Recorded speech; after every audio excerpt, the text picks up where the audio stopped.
ರೇಣುಕಸ್ವಾಮಿ ಕೊಲೆ ಪ್ರಕರಣದಲ್ಲಿ ಲಾಕ್ ಆಗಿರುವಂತಹ ಆರೋಪಿಗಳ ಸಂಖ್ಯೆ ಒಟ್ಟು 17. ಈಗ ಜಾಮೀನಿನ ಮೇಲೆ ಆಚೆ ಬರ್ತಾ ಇರುವಂತಹ ಆರೋಪಿಗಳ ಸಂಖ್ಯೆ ಒಟ್ಟು 12. ಇನ್ನೂ 5 ಆರೋಪಿಗಳಿಗೆ ಜಾಮೀನು ಸಿಕ್ಕಿಲ್ಲ. ಹಾಗಿದ್ರೆ ಜಾಮೀನು ಯಾರಿಗೆಲ್ಲ ಸಿಕ್ಕಿದೆ, ಇವ್ರ ಮೇಲೆ ಇರುವಂತಹ ಆರೋಪಗಳು ಏನು, ಇನ್ನು ಯಾರಿಗೆ ಜಾಮೀನು ಸಿಕ್ಕಿಲ್ಲ, ಈ ಬಗ್ಗೆ ಕಂಪ್ಲೀಟ್ ರಿಪೋರ್ಟ್ ನಿಮ್ಮ ಮುಂದೆ. ರೇಣುಕಸ್ವಾಮಿ ಕೊಲೆ ಆರೋಪಿಗಳು ನಾಳೆ ಬಿಡುಗಡೆ. 17 ಜನ ಆರೋಪಿಗಳ ಪೈಕಿ 12 ಜನ ಆರೋಪಿಗಳು ರಿಲೀಸ್. ಭಾರಿ ಚರ್ಚೆ ಹುಟ್ಟಾಕಿದ್ದ ರೇಣುಕಸ್ವಾಮಿ ಹತ್ಯೆ ಪ್ರಕರಣದಲ್ಲಿ 7 ಮಂದಿ ಆರೋಪಿಗಳಿಗೆ ಜಾಮೀನು ಮಂಜೂರಾಗಿದೆ. ಬರೋಬ್ಬರಿ 6 ತಿಂಗಳ ಬಳಿಕ ಪ್ರಕರಣದಲ್ಲಿ ದರ್ಶನ್ ಆ್ಯಂಡ್ ಟೀಮ್ ನಿಟ್ಟುಸಿರು ಬಿಡುವಂತಾಗಿದೆ. ಸದ್ಯ ಮಧ್ಯಂತರ ಜಾಮೀನು ಪಡೆದು ದರ್ಶನ್ ಜೈಲಿಂದ ಹೊರ ಬಂದಿದ್ರು. ಇದೀಗ ತಾತ್ಕಾಲಿಕ ರಿಲೀಫ್ ಬೆನ್ನಲ್ಲೇ ಪೂರ್ಣ ಪ್ರಮಾಣದಲ್ಲಿ ಜಾಮೀನು ಸಿಕ್ಕಿದ್ದು ದಾಸನ ಕಾಂದಾನ್ಗೆ ಖುಷಿ ತರಿಸಿದೆ. ಹಾಗಿದ್ರೆ ರೇಣುಕಸ್ವಾಮಿ ಹತ್ಯೆ ಆರೋಪದಲ್ಲಿ ಬಂಧಿತರಾಗಿ ಜೈಲು ಸೇರಿದ 17 ಜನರ ಪೈಕಿ 5 ಜನರಿಗೆ ಜಾಮೀನು ಸಿಕ್ಕಿಲ್ಲ. ಹಾಗಿದ್ರೆ ಯಾರ್ಯಾರು ಯಾವಾಗ ಜಾಮೀನು ಪಡೆದ್ರು ಅಂತ ನೋಡೋದಾದ್ರೆ, ಜಾಮೀನು ಪಡೆದವರು ಯಾರು? A1 ಪವಿತ್ರ ರೇಣುಕಸ್ವಾಮಿ ಕೊಲೆಗೆ ಮೂಲ ಕಾರಣ. ರೇಣುಕಸ್ವಾಮಿಗೆ ಚಪ್ಪಲಿಯಿಂದ ಹೊಡೆದಿದ್ಲು. A2 ದರ್ಶನ್ ಕಿಡ್ನಾಪ್ ಮಾಡಿಸಿ ಹಲ್ಲೆ ಮಾಡಿದ್ದೆ ದರ್ಶನ್. ಹತ್ಯೆ ಬಳಿಕ ಕೇಸ್ ಮುಚ್ಚಿ ಹಾಕಲು ಹಣ ನೀಡಿದ್ದ ಆರೋಪ. A6 ಜಗದೀಶ್ ರೇಣುಕಸ್ವಾಮಿ ಕಿಡ್ನಾಪ್ ಆದಾಗ ಜೊತೆಗಿದ್ದ, ಕೊಲೆ ಮಾಡಿದ ಬಳಿಕ ಎಸ್ಕೇಪ್ ಆಗಿದ್ದ ಜಗ್ಗ. A7 ಅನುಕುಮಾರ್ ಕಿಡ್ನಾಪ್ ಮಾಡಿ ಚಿತ್ರದುರ್ಗದಿಂದ ಬಂದಿದ್ದ, ಕೊಲೆ ಮಾಡಿದ ಬಳಿಕ ಎಸ್ಕೇಪ್ ಆಗಿದ್ದ ಅನು. A8 ರವಿಶಂಕರ್ ರೇಣುಕಸ್ವಾಮಿಯನ್ನ ಚಿತ್ರದುರ್ಗದಿಂದ ಕರೆ ತಂದಿದ್ದ, ಶವ ಸಾಗಿಸೋಕೆ ಒಪ್ಪದೆ ವಾಪಸ್ಸಾಗಿದ್ದ ರವಿ. 11 ನಾಗರಾಜ್ ನಟ ದರ್ಶನ್ ಅನಧಿಕೃತ ಮ್ಯಾನೇಜರ್, ರೇಣುಕಸ್ವಾಮಿ ಮೇಲೆ ಹಲ್ಲೆ ಮಾಡಿದ್ದ. A12 ಲಕ್ಷ್ಮಣ್ ದರ್ಶನ್ ಕಾರು ಚಾಲಕನಾಗಿರೋ ಲಕ್ಷ್ಮಣ್ ಮೃತದೇಹವನ್ನ ಎಸೆಯಲು ವ್ಯವಸ್ಥೆ ಮಾಡಿದ್ದ. A13 ದೀಪಕ್ ದರ್ಶನ್ ಪ್ರದೋಷ್ ಹೇಳಿದಂತೆ ಹಣ ನೀಡಿದ್ದ.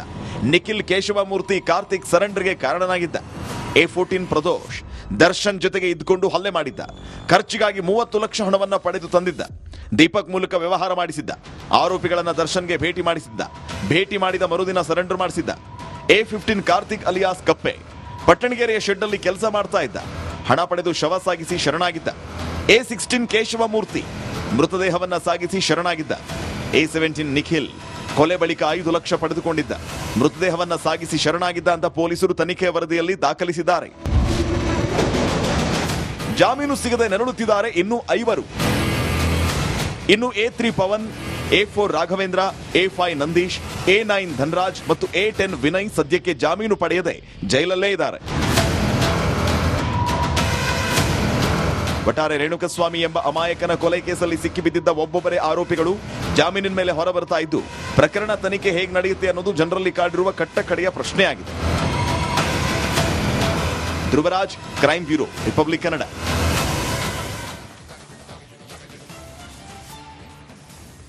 ಹದಿನೇಳು ಜನರ ಪೈಕಿ 12 ಜನರಿಗೆ ಈಗ ಜಾಮೀನು ಸಿಕ್ಕಿದೆ. ಇನ್ನ 5 ಆರೋಪಿಗಳಿಗೆ ಜಾಮೀನು ಸಿಗಬೇಕು. ಅವರು ಯಾರ್ಯಾರು ಅನ್ನೋದನ್ನ ಈಗ ನೋಡ್ತಾ ಹೋಗೋಣ. ನೋಡಿ, A3 ಪವನ್, ಈತನಿಗೆ ಜಾಮೀನು ಸಿಕ್ಕಿಲ್ಲ. ಈತ ಇನ್ನು ಮೈಸೂರು ಜೈಲಲ್ಲಿರೋದು. ಇವನೇ ಪ್ರಕರಣದ ಮುಖ್ಯ ಆರೋಪಿ ಅಥವಾ ಈ ಒಂದು ಪ್ರಕರಣಕ್ಕೆ ಸಹಕರಿಸಿದಂಥವನು. A3 ಪವನ್.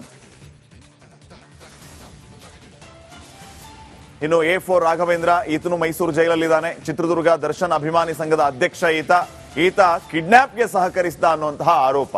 ಕಿಡ್ನಾಪ್ ಮಾಡಿದ್ದ, ಮಾರಣಾಂತಿಕ ಹಲ್ಲೆಯನ್ನ ಮಾಡಿದ್ದ ಅನ್ನುವಂಥದ್ದು ಈತನ ಮೇಲೆ ಇರುವ ಗಂಭೀರ ಆರೋಪ. ಈತನು ಕೂಡ ಇನ್ನು ಜೈಲಲ್ಲಿದ್ದಾನೆ. ಚಿತ್ರದುರ್ಗ ದರ್ಶನ್ ಅಭಿಮಾನಿ ಸಂಘದ ಅಧ್ಯಕ್ಷ ಈತ. ಇನ್ನು A5 ನಂದೀಶ್, ಈತನು ಮೈಸೂರು ಜೈಲಲ್ಲಿರೋದು. ರೇಣುಕಸ್ವಾಮಿಗೆ ಹಲ್ಲೆ ಮಾಡುವ ಸ್ಥಳದಲ್ಲಿ ಈತ ಸ್ಪಾಟ್ ಅಲ್ಲೇ ಇದ್ದ ಅನ್ನುವಂಥದ್ದು ಈತನ ಮೇಲೆ ಇರುವಂತಹದ್ದು ಆರೋಪ. ರೇಣುಕಸ್ವಾಮಿಗೆ ಶಾಕ್ ಕೊಟ್ಟಿದ್ದೆ ನಂದೀಶ್, ಈತ ಎಲೆಕ್ಟ್ರಿಕ್ ಶಾಕ್ ಕೊಟ್ಟಿದ್ದ ಅನ್ನುವಂತಹ ಆರೋಪ ಇರೋದು ಗಂಭೀರವಾಗಿ.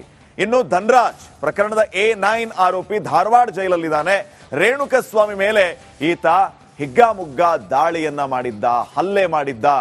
ಮೆಗ್ಗರ್ ಮಷಿನ್ ತಂದು ಶಾಕ್ ಕೊಟ್ಟಿದ್ದ ಇದೇ ಧನರಾಜ್. ಈತನ ಮೇಲೆ ಈ ಗಂಭೀರ ಆರೋಪ ಇದೆ. ಈತ ಇನ್ನು ಜೈಲ್ ಒಳಗಡೆ ಇದ್ದಾನೆ. ಸೊ ಈ ರೀತಿ ಒಟ್ಟು 5 ಜನರು, ಅದರಲ್ಲೂ ಈತ ಈ ಸ್ಟೋನಿ ಬ್ರೂಕ್ ನ ಮಾಲೀಕ ಈತ. A10 ವಿನಯ್ ದರ್ಶನ್ ಆಪ್ತ ಈತ. ಸ್ಟೋನಿ ಬ್ರೂಕ್ ರೆಸ್ಟೋರೆಂಟ್ ನ ಮಾಲೀಕ ಈತನೂ ಕೂಡ ಜೈಲಲ್ಲಿದ್ದಾನೆ, ವಿಜಯಪುರ ಜೈಲಲ್ಲಿ. ಹಲ್ಲೆ ಮಾಡಿದ್ದವರ ಪೈಕಿ ಈತ ಪ್ರಮುಖ ವ್ಯಕ್ತಿ. ಈತನಿಗೂ ಕೂಡ ಜಾಮೀನು ಸಿಕ್ಕಿಲ್ಲ. ವಿನಯ್ ದರ್ಶನ್ ಜೊತೆ ಗುರುತಿಸಿಕೊಂಡಿದ್ದಂಥವನು ಇವನಿಗೂ ಕೂಡ ಜಾಮೀನು ಸಿಕ್ಕಿಲ್ಲ. ಸೊ ಈ ಮೂಲಕ ಒಟ್ಟು ಈ 5 ಜನ ಏನಿದ್ದಾರೆ ಇವರಿಗೆ ಇನ್ನೂ ಕೂಡ ಜಾಮೀನು ಸಿಕ್ಕಿಲ್ಲ.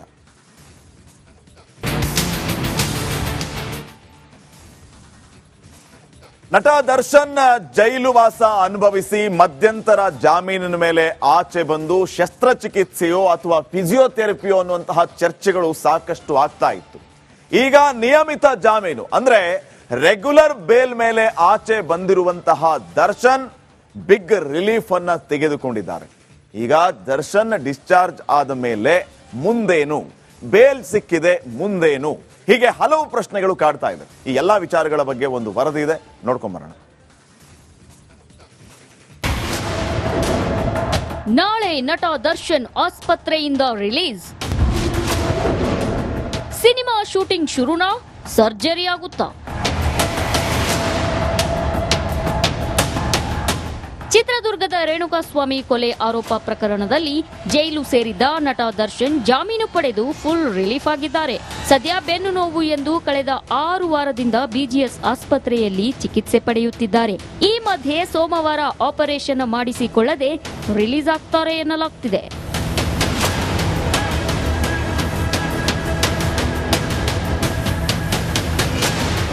ಕೊಲೆ ಕೇಸಲ್ಲಿ ದರ್ಶನ್ ಜೈಲು ಪಾಲಾಗ್ತಿದ್ದಂತೆ ಬೆನ್ನು ನೋವಿನಿಂದ ಬಳಲೋಕೆ ಶುರು ಮಾಡಿದ್ರು. ಅದರಲ್ಲೂ ಬಳ್ಳಾರಿ ಜೈಲಿಗೆ ಶಿಫ್ಟ್ ಆದ ಬಳಿಕವಂತೂ ದರ್ಶನ್ಗೆ ಬೆನ್ನು ನೋವು ಬಿಟ್ಟು ಬಿಡದೆ ಕಾಡೋಕೆ ಶುರು ಮಾಡಿತ್ತು.